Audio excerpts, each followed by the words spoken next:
The words currently leaving my mouth are traveling towards your ears at 340 meters per second.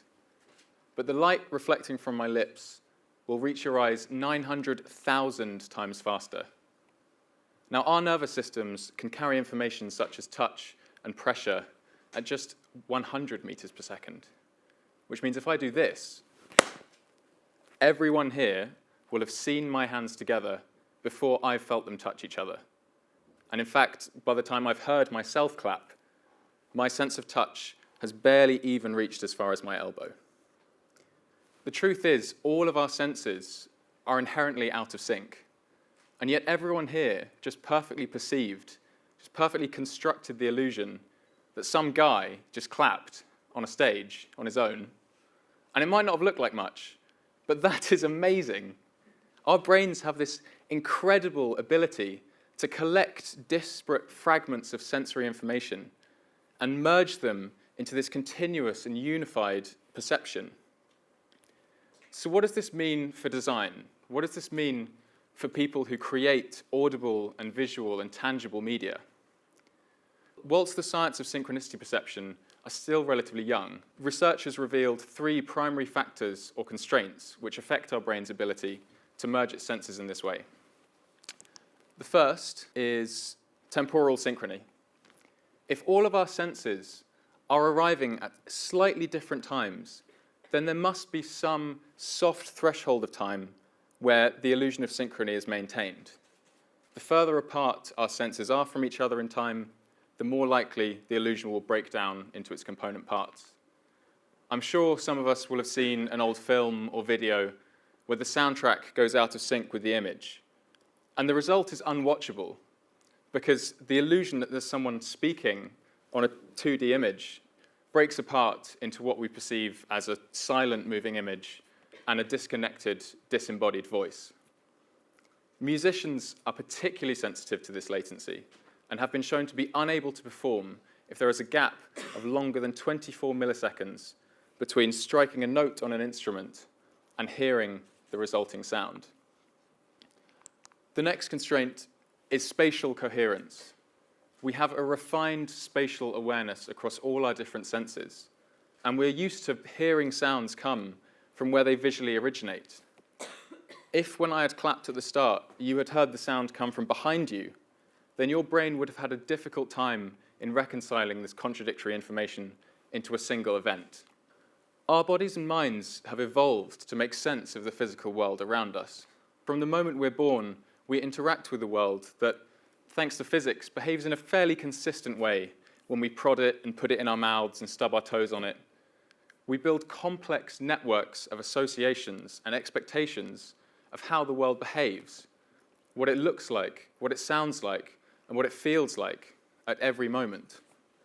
This brings me on to the next constraint, which is perhaps the least well-defined and the most subjective, but this makes it one of the most interesting because we have the most scope for creativity and interpretation. Semantic congruence. It's got to make sense. It's basically got to match our intuitive understanding of how our universe behaves. Images, sounds, and textures are much more likely to be perceived as one if they have at least some association to each other. And these associations can be incredibly broad and run deep into our physical experiences of the world, things that we've learnt, knowledge that we've acquired, and they can even be found embedded in the metaphors of the languages that we speak. There's this amazing piece of music by a completely brilliant composer called Mark Applebaum, which I think illustrates just how abstract yet closely connected our associations between different senses can be. Here are a few clips of Mark Applebaum's Phasia.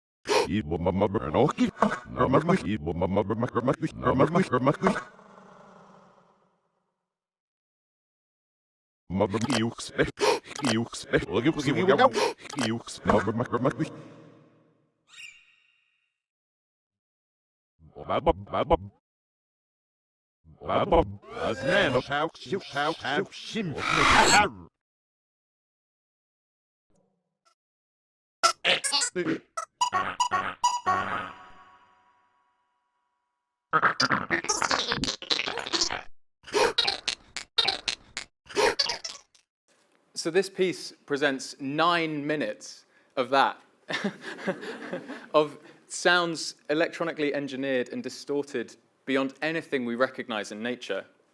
Yet, combined with these physical gestures, he creates this spatial vocabulary of sound around his body, such that he appears to be physically manipulating and sculpting a tangible piece of music before our eyes.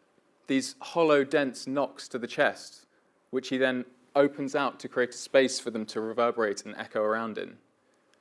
These rubbery squeaks, where you can feel the tension in the audio and the elastic tension in his arms. When I first saw this, I was completely amazed, and as I'm sure a few of you are, a bit freaked out as well. But I had to touch and play with some of this incredible, completely imaginary material that he was holding. What would it feel like to squeeze and sculpt a piece of sound as if it were clay? I was studying architecture just down the road from here at the time when I got completely distracted by this pursuit. But luckily, Francois Pens, the Cambridge professor of cinematics, was also interested in these questions, particularly now that technologies such as motion tracking and audio processing have reached a level where we can start creating real-time interactive applications. This is a short clip of Francois interacting with one of the first of my spatial music experiments.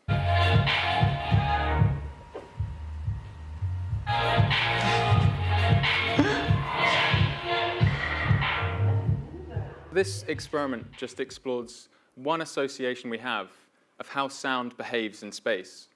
So that as you gather and collect the space around your body, the sound becomes more and more muffled and contained and trapped, as if it were in between your hands, trapped inside, until you let it escape back out into the room. But we have so many other associations between space and sound that are there, but we never consciously think about. For example, we use the words low and high to denote positions in space, but they also denote pitch and frequency of sound. We use the word volume to describe how loud a sound is, but also as a unit of space. Our perceptions of space and music are intrinsically connected with the language that we use to describe them. But these associations aren't just limited to space and music either. Francois introduced me to the work of Oskar Fischinger, who in the 1930s was able to beautifully illustrate how image and texture and motion can be deeply intertwined with our perceptions of music as well. This is a short clip of Oskar's study number 7.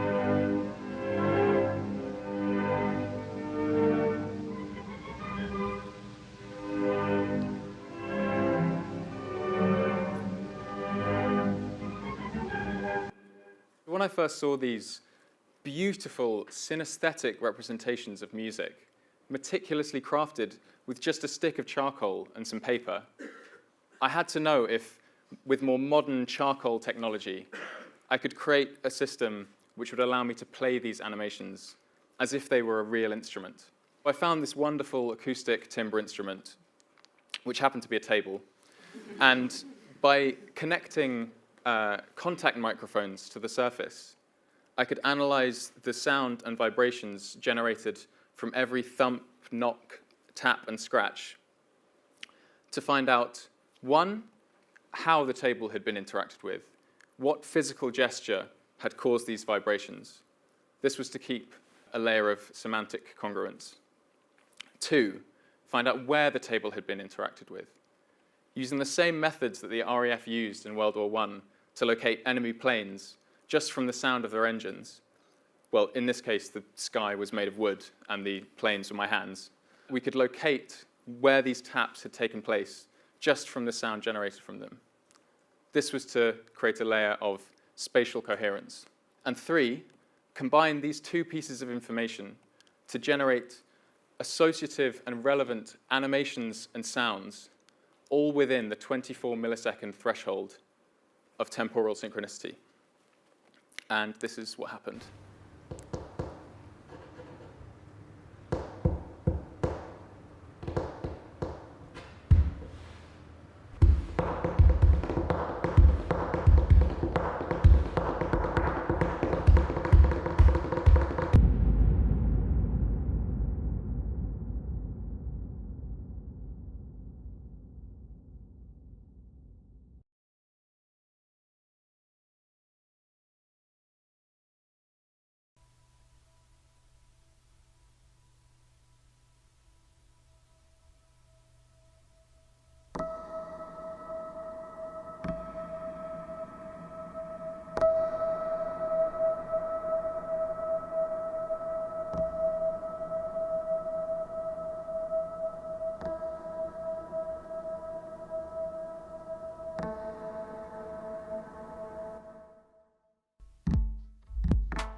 I believe everyone has a kind of synesthesia to some degree. We just often underappreciate how connected our senses really are. Our nervous systems are capable of extraordinary things, and the more we learn about them, the more opportunities we'll have to create and design phenomena that no one has ever experienced before. Thank you.